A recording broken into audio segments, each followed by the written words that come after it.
Joining us on the phone line is Executive Director Nrupesh Shah.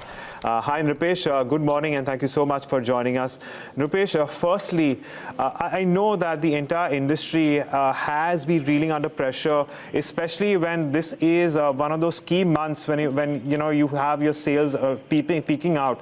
What is it that's actually bearing down on sentiment right now, and what can we expect? What kind of impact can we expect from your consolidated numbers on FY19 going on? Yeah, so as you know, we have published for quarter also consolidated financials. So in the respect of consolidated financials, top line is down from about 190 crore to 145 crore. EBITDA is almost half from 47 to 23, and PAT is almost half from 39 to 20.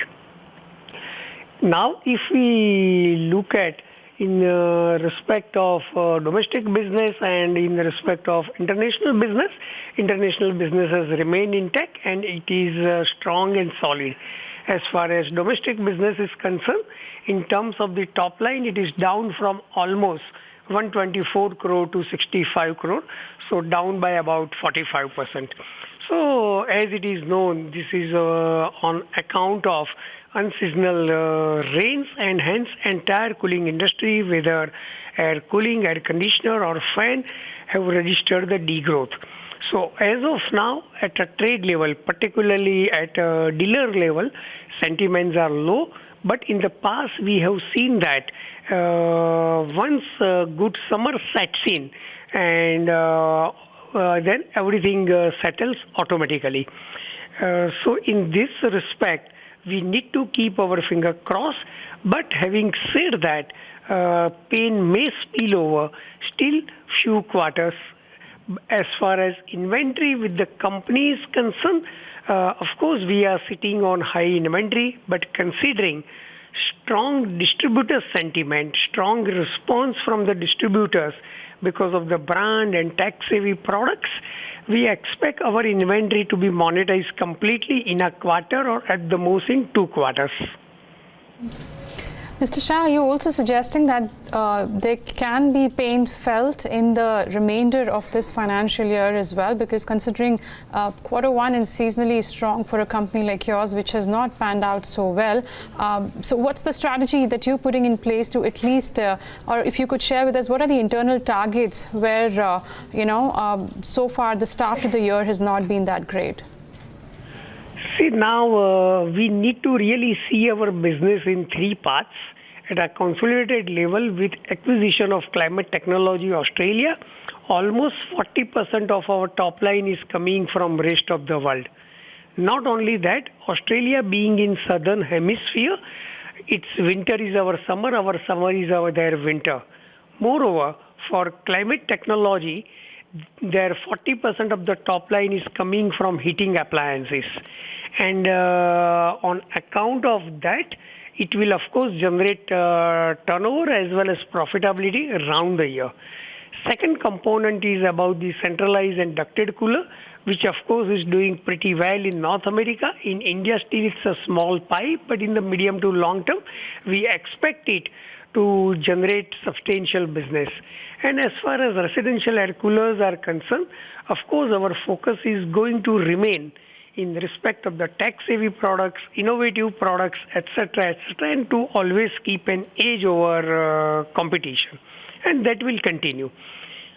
But having said that, this time it has been back-to-back second bad summer, so it may take few quarters to set off the effect.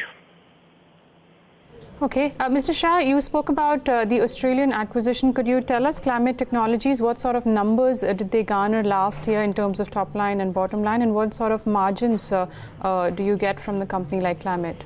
Yeah. So Climate Technologies year-end is 30th June, and in INR, its top line was about 275 crore, EBITDA close to 31 crore, its PAT was 23 crore. In current year, that is their accounting year 18-19, we expect that turnover to be in excess of 300 crore, EBITDA around 40 crore and PAT approximately 30 crore, which in terms of the ROCE will translate into close to 30% return on capital employed and return on ROC approximately 20% and return on net worth close to 30%. Right, Nrupesh, I just want to, I have a question on your markets abroad actually. I do believe that you have a substantial business in Australia as well. And, you know, Australia, of course, is going to go into the summer months in November, December, January. Do you think that we can see a little bit of a recovery in the earnings as we move into those months from your markets abroad? Also, if you could give us an update on your Mexico and China markets. Sure. So as far as climate technology is concerned, we completed its acquisition as on 38 June 18, and hence September quarter will be the first quarter post-acquisition in respect of the consolidation.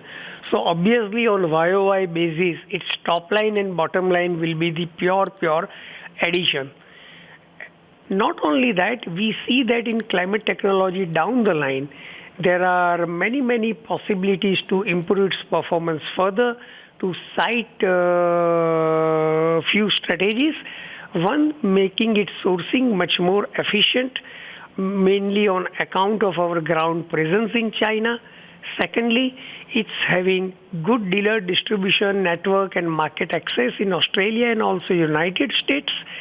And they are not currently selling residential range of air coolers. So for our range of residential air coolers, it does provide market access. And in about 4 years' time, we expect climate technology to register a turnover of almost $80 million Australian currency-wise, which translates into top line in excess of 400 crore. So 400 crore is something, Mr. Shah, that you're suggesting that you can get for the full year from climate technologies, right? Climate technology in about 4 to 5 years. In about 4 to 5 years. Just an indication, since you said September quarter will be the first one where you start putting in the numbers in your consolidated P&L account. What sort of initial start that can we see in terms of revenue from climate technologies in the September quarter? Quarter-wise, it's very difficult to give a breakup, but as I said earlier, in the current accounting year... Give me an indication for the entire FY19, what contribution can we expect from climate? So, for accounting year 18-19, its year end is 38 June.